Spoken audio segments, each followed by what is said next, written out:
Hello guys, good morning. Welcome to my channel. నేను మీ దీపుని. ఈరోజు మీకు వ్లాగ్స్ ఏంటి అంటే, డైలీ కూడా నేను ఒక ఎపిసోడ్ కింద పోస్ట్ చేస్తూ ఉంటాను. గోవా అయితే వెళ్ళాము. సో ఆ టూర్ అంతా కూడా ఎపిసోడ్స్ కింద నేను ఒక్కొక్కటి అయితే పోస్ట్ చేస్తాను. మినిమం 4 minutes అవి వచ్చేటట్టు.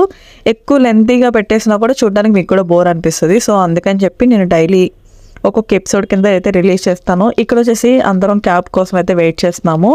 సో స్టార్ట్ అవుతున్నాము ఎయిర్పోర్ట్కి. సో గోవా వెళ్ళడానికి ఇంటి దగ్గర నుంచి స్టార్టింగ్ నుంచి నేనైతే మీకు వీడియో అయితే తీస్తున్నాను. సో ఒక దాంట్లో సరిపోవట్లేదని చెప్పి ఫస్ట్ ఒక కార్ అయితే బుక్ చేసుకున్నాము. సో కార్లో వాడు 5 numbers ఎక్కించుకొని అన్నాడు. సో సరే అని చెప్పి మళ్ళీ అది క్యాన్సిల్ చేసుకుని 2 ఆటోస్ అయితే బుక్ చేసుకున్నాము. ఎయిర్పోర్ట్ లోపలికి అయితే ఆటో అయితే ఎలో లేదన్నారు. సో బస్ స్టాండ్ దగ్గర అయితే ఆపేశారు ఎయిర్పోర్ట్ ఎంట్రన్స్లో. అక్కడ మనకి ఏంటంటే బస్ అనేది ఉంటుందంట ఎయిర్పోర్ట్ లోపలికి వెళ్ళడానికి. సో ఇదంతా కూడా సెంట్రల్ ఏసీ చాలా బాగుంది. లోపలికి మనకి ఎయిర్పోర్ట్ తీసుకెళ్ళడానికి. సో బస్ డ్రైవర్ లేడు. ఒక పక్కేమో టైం అయిపోతుంది. అప్పటికి మాకు క్యాబ్ ఒకటి క్యాన్సిల్ చేసుకుని మళ్ళీ మేము బుక్ చేసుకుని వచ్చేసరికి లేట్ అయిపోయింది. ఇక్కడ ఏంటంటే కొంచెం అందరూ ఫుల్ అయితే కానీ తొందరగా స్టార్ట్ అవుదంట. డ్రైవర్ కూడా లేడు. సో టెన్షన్ పడుతూ ఉన్నాం. ఒక పక్క టైం అయిపోతుంది కదా, కొంచెం ముందుగానే వెళ్ళాలి కదా, అన్ని చెకింగ్స్ అన్నీ ఉంటాయి కదా అని చెప్పి మేమైతే ఇక్కడ నుండి వెయిట్ చేస్తూ ఉన్నాము. ఇక్కడ వీళ్ళందరూ కూడా నుంచి కామెడీ చేస్తున్నారు. ఏంద్ర స్టార్ట్ అయింది కానీ ఏదో ఒకటి టెన్షన్స్ అవుతూనే ఉన్నాయి. ఆ టెన్షన్స్ ఎక్కడి వరకు ఎండ్ అయినాయి కూడా నేను ప్రతి ఎపిసోడ్లో మీకు అయితే నేను చెప్తా ఉంటాను. డ్రైవర్ వచ్చేసారు. ఇంకా మేమైతే స్టార్ట్ అయ్యి వెళ్ళిపోతున్నాము.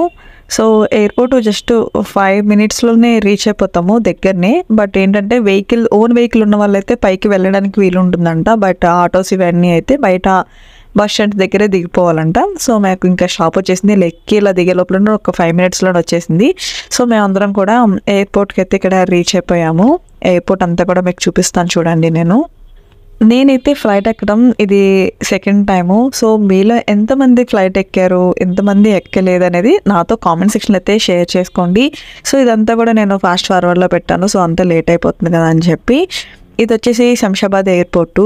సో ఇక్కడ నుంచి మనం లోపలికి వెళ్ళాలి. వెళ్ళిన తర్వాత మళ్ళీ మనకి బ్యాగ్ చెకింగ్స్ అని అన్ని టైమింగ్స్ అన్నీ చూసుకోవాలి కదా. సో ఎప్పుడైనా సరే మన ఎయిర్పోర్ట్లో జర్నీ చేసేటప్పుడు 1 hour ముందు ఉండాలి. అదే బస్కి ట్రైన్కి వెళ్ళేటప్పుడు ఏంటంటే మనం 10 minutes ముందు వెళ్తూ ఉంటాం కదా. ఫ్లైట్కి 1 hour ముందే వెళ్ళాలి. అలానే ఇక్కడ పోలీసుల దగ్గర చెకింగ్ ఉంటుంది. మనకి అందులో బోర్డింగ్ పాస్లో నేమ్ ఆధార్ కార్డులో నేమ్ సేమ్ ఉండాలి. ఎందుకంటే టికెట్లో నేమ్ వేరే, ఆధార్ కార్డులో నేమ్ వేరే ఉంటే ఆపేస్తారంట. సో టికెట్ బుక్ చేసేటప్పుడు ఒక్క మిస్టేక్లో కూడా లేకుండా జాగ్రత్తగా చూసుకోవాలి. లగేజ్ అన్నీ కూడా ఇచ్చేసాం కదా, డైరెక్ట్ అవి ఫ్లైట్ దగ్గరికి వచ్చేస్తాయి.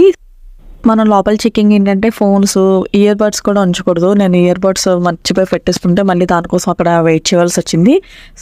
ఫైనల్గా ఈ టికెట్స్ తీసుకుని మేమైతే ఫొటోస్ అయితే దిగి ఇంకా ఫ్లైట్ దగ్గరికి అయితే వెళ్ళిపోతున్నాము. అనౌన్స్మెంట్ ఇచ్చేశారు.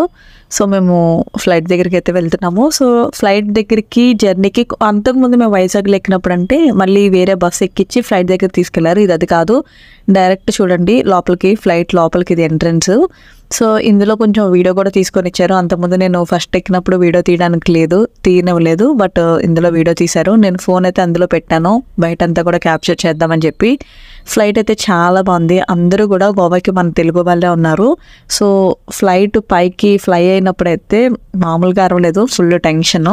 సో లోపలంతా కూడా మీకు చూపించాను కదా. సో ఇది ఫోన్ పెట్టాను కదండి. సో అది క్యాప్చర్ చేసిన వీడియో అయితే మీకు చూపిస్తున్నాను. ఫ్లైట్లో మనకి ఫుడ్ కానీ కాఫీ, టీ అన్నీ కూడా మనకి ప్రొవైడ్ చేస్తారు. చాలా ఎక్స్పెన్సివ్ ఉంటాయి. సో మేమైతే ఏం తీసుకోలేదు.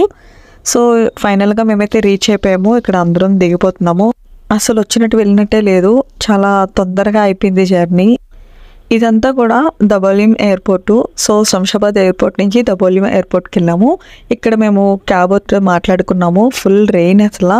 ఇంకా క్యాబ్ మాట్లాడుకుని మేమైతే నార్త్ గోవాకి అయితే వెళ్ళాము. సో నార్త్ గోవాకి మేము రూమ్ ముందుగానే ఆన్లైన్లో బుక్ చేసుకున్నాము. ఆన్లైన్లో బుక్ చేసుకోవడం బెటరా, వెళ్ళి చూసుకోవడం బెటరా అనేది మీకైతే నేను నెక్స్ట్ వీడియోలో అయితే చెప్తాను. Thanks for watching. బాయ్.